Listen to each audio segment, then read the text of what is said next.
I am joined by Veronica Tang, and I think you can clearly see from the video that I can't hold my excitement.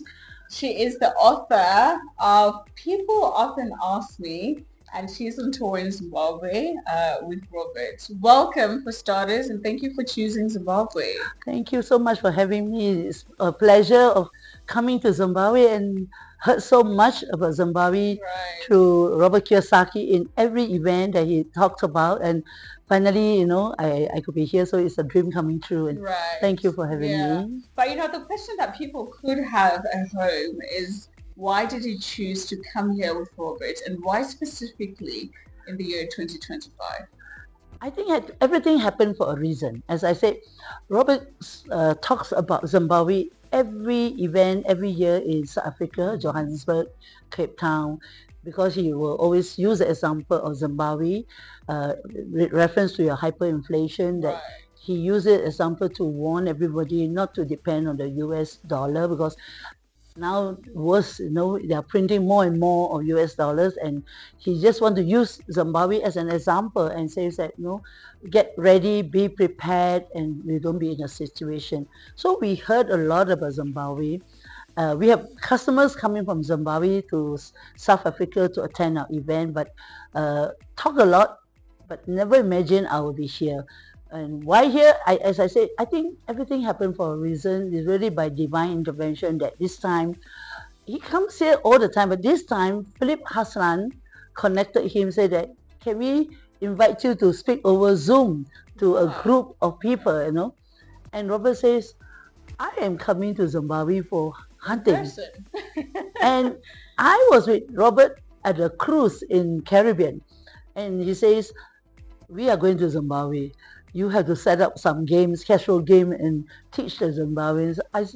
And I always say yes to him. So that's how we end up with Zimbabwe, and I hope more to come. Right. Mhm. And like you're saying specifically, it is divine intervention because, just a couple of weeks ago, our government announced that they were rolling out financial literacy education with a particular focus on young women, young Zimbabweans and the rural community. And to have you here now speaking on exactly where the country sees us is really a befitting time. But I want to get into the question of financial literacy itself, what you've seen here in Zim and, having traveled across the country, do you perhaps see a trend of people receptive to money conversations? Definitely. I think it's always about, you don't know what you don't know, but when you start to introduce a concept, the idea about money, making money, education on money making, I think people's mind will open up. But if they have not been exposed, then to them it's just ordinary, another day. I'm already fit into the system and I just do what everybody is doing, so nothing's wrong with me. So I think that's the reason why we do what we do. We bring education on financial literacy, not just on money, but on change of mindset. So Right. it starts with the change of mindset that you understand you can be better, you can be bigger, you can do all things, of course, through God. But then, you can learn. Money making can be learned. Mm. Yeah. And to touch on a subject that, Robert was really hammering through his speech, the power of the mindset. And I want to touch that and, bring it into context, particularly with women. I've been on several financial literacy programs myself, and I see there's less women involvement. I can speak confidently on Zimbabwean women. It could be a cultural thing and other factors at play as well. But is it something that you've seen in other countries as well? And if yes, what do you think could be the reason why we Okay. don't have many women being keen on being involved in financial issues? Okay, I travel all over the world. This is definitely something that's happening. But I can also tell you the affluent country, a country like Singapore, where I come from, Malaysia, we have changed. But why we are like that is because I think women have always been brought up to be seen and not heard. And I say to myself too, when I was growing up, I was never taught how to make money. I was only taught few ways to be rich, a few ways to be financially free. I shared earlier with you all, one is you are either born in a rich family, you are lucky. Yeah, but Right. unfortunately we can't choose to be born in the family we want. And secondly, we girls especially, our mothers will always be coaching us, encouraging us to say, you know, it's best you marry a rich man. Or I think we all have seen stories, movies, how mothers groom their children, the girls, just to make sure that they attract the rich man, they are married to rich class, so that their lives will be better. So I think traditionally we have been conditioned and brought up that way, which I don't blame anybody unless we decide to make a change. So many countries, I think the affluent country, more and more women are stepping out of that. We are shattered that belief and believe that women, we are independent, we can make our own money, we can equally be as successful as the man. So I think uh, it takes time and education. So South Africa, I think, is also changing. I'm sure in Zimbabwe, Yeah. look at all you women here. Yeah. Yeah, we are all breaking that barrier, shattering that limits, and go for it, girls. Right. Mm. Thank you. But as a woman, and especially a woman that's advocating for financial literacy, what does financial freedom mean to you?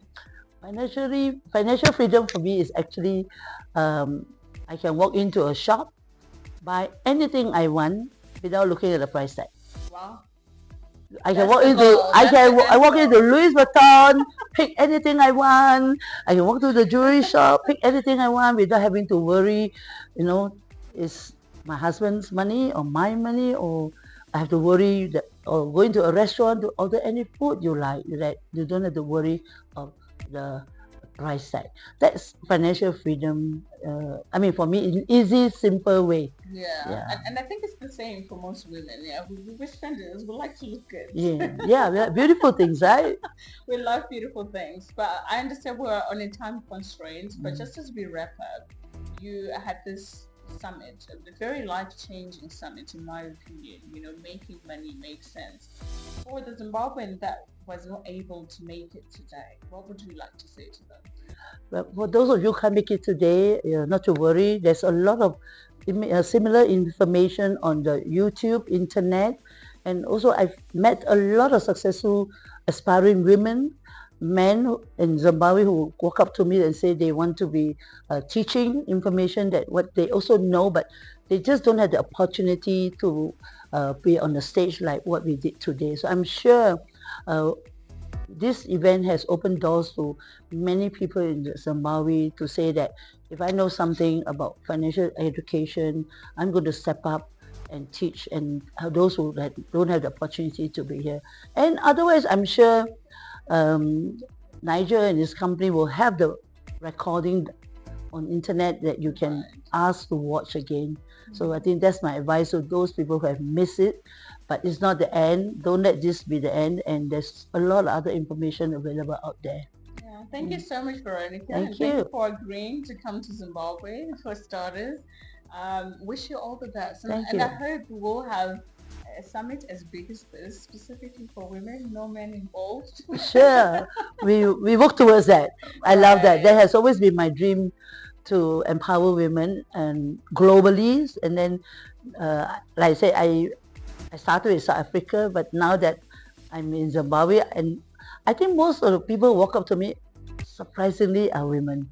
So I think there is a place for women here to step up, and then let's do it. Right. Yeah. Yeah. So we've got a book here. We'll be reading it. We'll tell you when it's out. For now, it's just us. These are the three only women in the whole of Right. Zimbabwe gets a copy. I happen to have three copy. Even my good friend Philip Hassan watching now say, how is that he didn't get a copy? There's a bit of favoritism, but we'll be bringing it to Zimbabwe. I mean, we need to coordinate and to Yeah. make this book Really? accessible Yes, to yeah. all Zimbabwean readers, and hopefully they get Yeah. more insights and more education It from is a it. collection of stories, experiences that I've traveled all the world, where people women I met.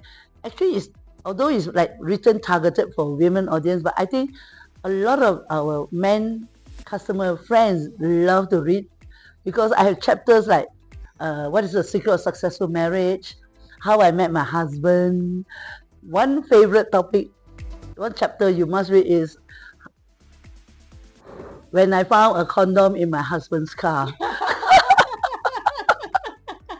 I think that would be quite a read. Right, that will be the first chapter that everyone will go to that first, you know. Yeah, Right. but I think it's a universal collection of story, my life experiences throughout this journey of my traveling, meeting with speakers and all that. So I just sort of collect, and it's true. Everybody asks me questions, how I do it, why I do it, and so my husband said, put it in a book, you know. And Right. so this is the other thing is I got this written in 5 weeks. Wow.